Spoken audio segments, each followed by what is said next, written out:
Será que vento consegue derrubar um prédio? Você quer saber? Vem comigo que eu te conto. Eu sou o professor Guiar e nós estamos no canal Causos Concretos.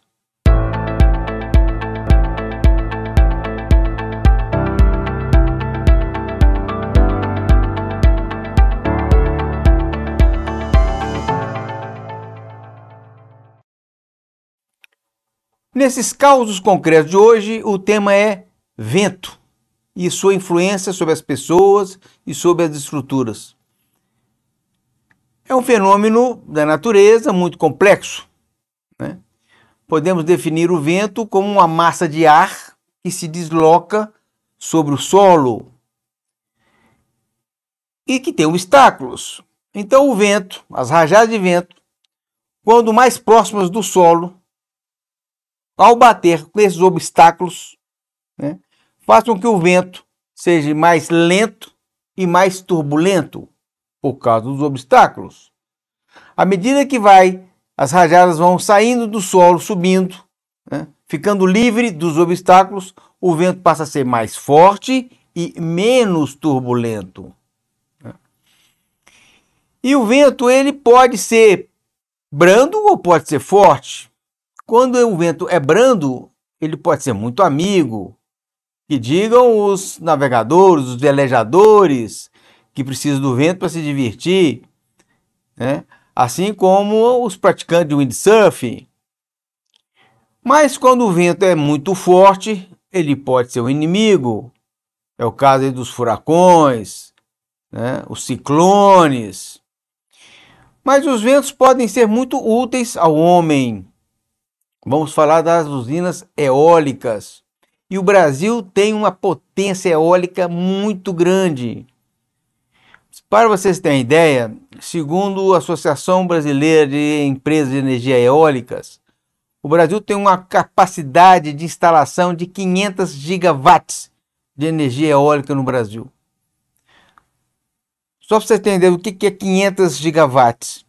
A capacidade instalada hoje de todas as energias das hidrelétricas, termoelétricas e eólicas chega a 162 gigawatts. Então a potencialidade do Brasil é 3 vezes isso de energia eólica. Desses 162 gigawatts, as eólicas representam menos de 10%, alguma coisa em torno de 14 gigawatts, que é a mesma capacidade de Itaipu.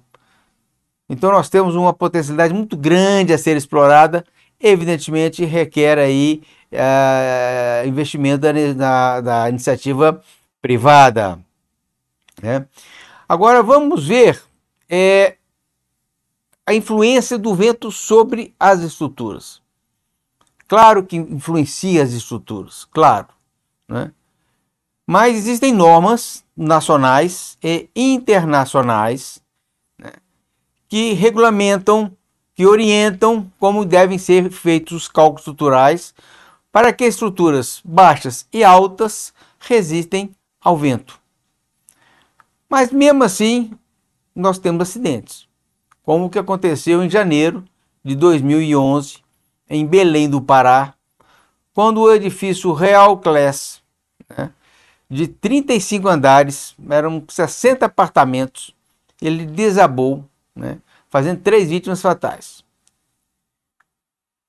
Os laudos de engenharia feitos posteriormente para verificar a causa do acidente apontaram que foi uma falha do engenheiro calculista, que esqueceu do vento. O Real Class é esse apartamentozinho aqui, esse prédio bem fino no meio dos outros, né? Bom, esquecer o vento num cálculo estrutural é uma falha muito grave, chega a ser um absurdo, mas acontece. Para evitar esse tipo de acidente, hoje já existem normas brasileiras, né, que preconizam que toda estrutura de concreto, o cálculo deveria ser feito um recálculo por uma terceira pessoa independente para verificar os cálculos, para evitar essa falha técnica que aconteceu.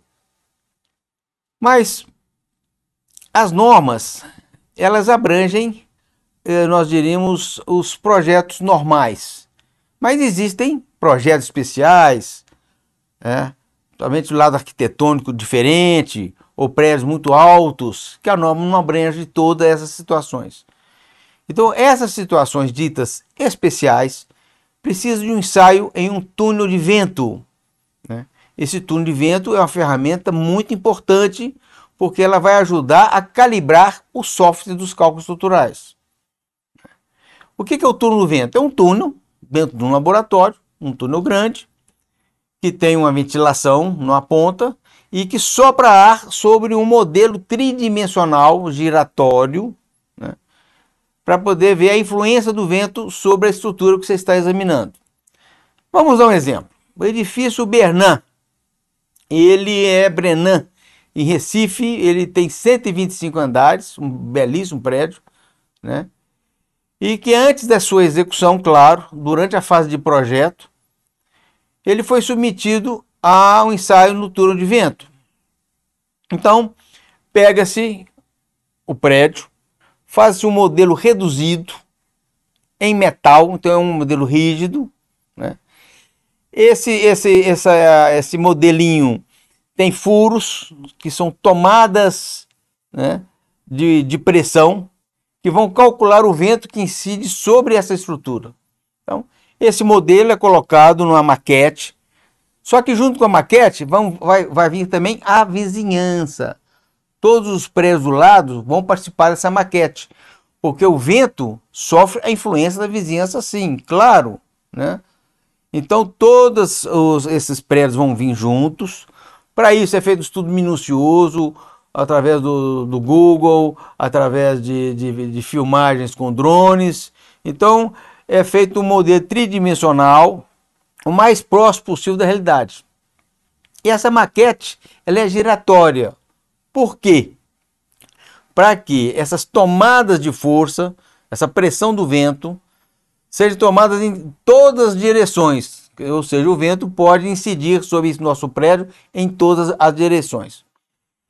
Um estudo desse dura uns 45 dias.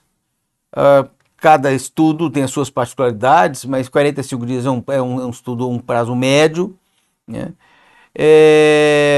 Tem um custo, alguma coisa em torno de R$300 mil, mas isso varia de projeto para projeto. Os prédios mais altos, como por exemplo aqueles de Camboriú, quem não se lembra daqueles filmes das piscinas, nas coberturas, durante o vendaval, as piscinas balançando, a água saindo fora, Esses prédios são especiais e precisam também ser submetidos a teste no túnel de vento. Como esses prédios eles são muito flexíveis, neste caso o próprio teste já leva em consideração molas e amortecimentos. Os ventos, eles têm a força de arraste, que tudo que está na frente deles é arrastado pelo vento. Quando o obstáculo é mais forte do que o vento, você tem um impacto, o vento muda de direção e sobe. Então, essa pressão que o vento exerce sobre o obstáculo é uma pressão positiva, que em navegação chama-se barlavento. Ele muda de direção. Ao mudar de direção, ele provoca, depois do obstáculo, pressões negativas. E essas pressões negativas causam sucção. Isso causa muitos danos. Muitas vezes, um telhado ele é danificado não pelo arraste do vento, mas pela força de sucção. Vamos dar um exemplo.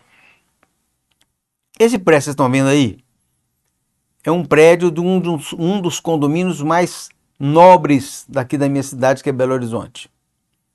Vocês estão vendo aí na cobertura um fechamento de vidro temperado.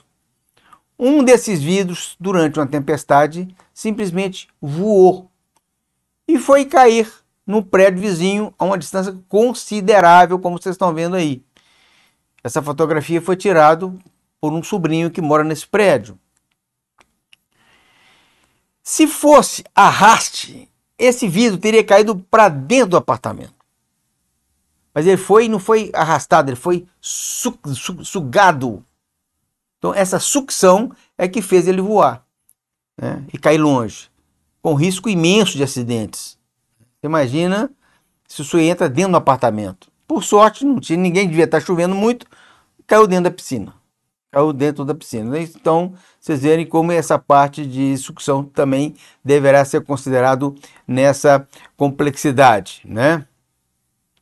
Agora vamos falar, até agora nós falamos da influência do vento sobre as estruturas. Agora vamos falar da influência do vento sobre as pessoas. No século passado, um meteorologista inglês, Francis Beaufort, desenvolveu uma escala, assim como tem aquela escala Richter que todo mundo conhece, tem uma escala para vento, que é a influência do vento sobre as pessoas. E essa escala vai de 1 a 9. A 80 km por hora, é a escala 7 dele.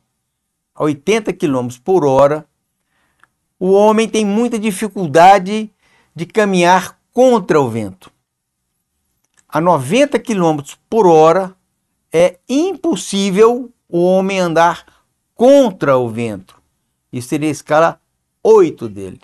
E a última escala, a escala 9, é 100 km por hora. Nessa situação, o vento vai derrubar o homem. Então, nas grandes pontes, feito Ponte Rio-Niterói, Terceira Ponte de Vitória, né, o vento é controlado online. Quem controla o vento é um aparelho que chama-se anemômetro, que vocês estão vendo aí. Esse anemômetro é ligado direto à sala de controle. Quando chega a 80 km por hora, já liga a luz de alerta. Os painéis já estão avisando de vento forte. E a turma começa a se preparar, porque se chegar a 90 km por hora, está na hora de interditar a ponte, porque o motociclista pode se acidentar e o desconforto é imenso para os usuários. É um aparelho pequeno, né? Mas ele pode salvar nossas vidas, né? E por último, nós vamos falar sobre, não sobre a força do vento, mas a vibração do vento. Ficou muito famoso a queda da ponte sobre o rio Tacoma Narrows, que aconteceu em 1940 no estado de Washington, nos Estados Unidos. O que aconteceu lá? Todo objeto tem uma vibração natural. Um cálice de vinho, uma cadeira, um prédio, ou mesmo uma ponte, tem uma vibração natural. Uma vibração que aquele objeto gosta de vibrar. Mas quando incide uma vibração externa sobre esse objeto, e se essa vibração externa for próxima da vibração natural, essa vibração natural ela vai entrar em ressonância e o objeto tende a colapsar, tende a estourar, né? Foi o que aconteceu com essa ponte de Tacoma, né? Ela tinha a vibração natural dela. 4 meses depois da sua inauguração, começou a bater um vento de noite, foi ventando, foi aumentando o vento. Quando o vento chegou numa frequência tal que a frequência é parecida com a frequência natural, a ponte entrou em colapso e caiu. Então, vocês verem que é mais uma complexidade desse fenômeno chamado vento, né? Que precisa ser bem estudado pela engenharia, porque causa acidente. Pode causar acidente, sim, né? Muito obrigado e até o próximo caso.